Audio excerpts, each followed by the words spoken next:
Ils sont plus d'une trentaine d'agents des eaux et forêts à prendre part à l'atelier de renforcement des capacités sur les procédures d'identification et de contrôle des substances ciblées par le protocole de Montréal et l'application de la réglementation relative à leur importation tenue à Artévier le 21 décembre 2021.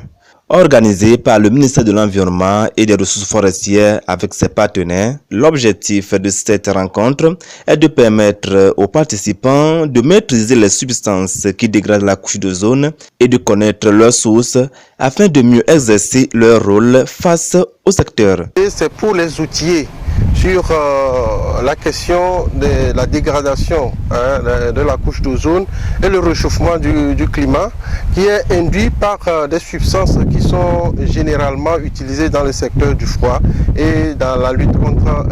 les incendies. Et pour y parvenir, 3 principales étapes ont été adoptées durant cette rencontre pour la mise à niveau des agents des eaux et forêts. Il s'agit d'abord de faire un passage en revue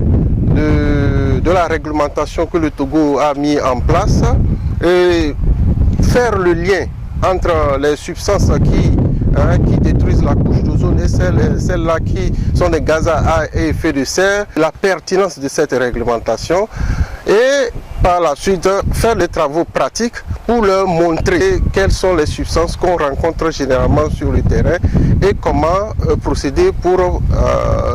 reconnaître ces substances-là. La question du réchauffement climatique est un problème qui préoccupe tant les décideurs, d'où la tenue de la Convention de Vienne et l'importance du protocole de Montréal. Il s'agit de la Convention de Vienne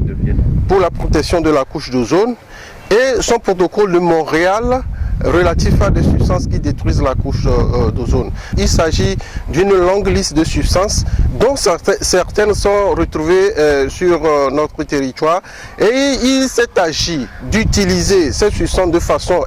efficiente pour que ces substances-là ne portent pas atteinte à la dégradation de l'environnement ni le réchauffement du climat. Ces substances qui sont utilisées dans le secteur du froid sont principalement classées en 2 parties. Il y a certaines qui détruisent la couche d'ozone et il y a d'autres qui sont des gaz à effet de serre, c'est-à-dire des substances qui provoquent le réchauffement du climat. Sachant donc que ces gaz sont dangereux, il est alors important de suivre leur consommation au niveau des secteurs ciblés dans le pays afin de réduire le mal.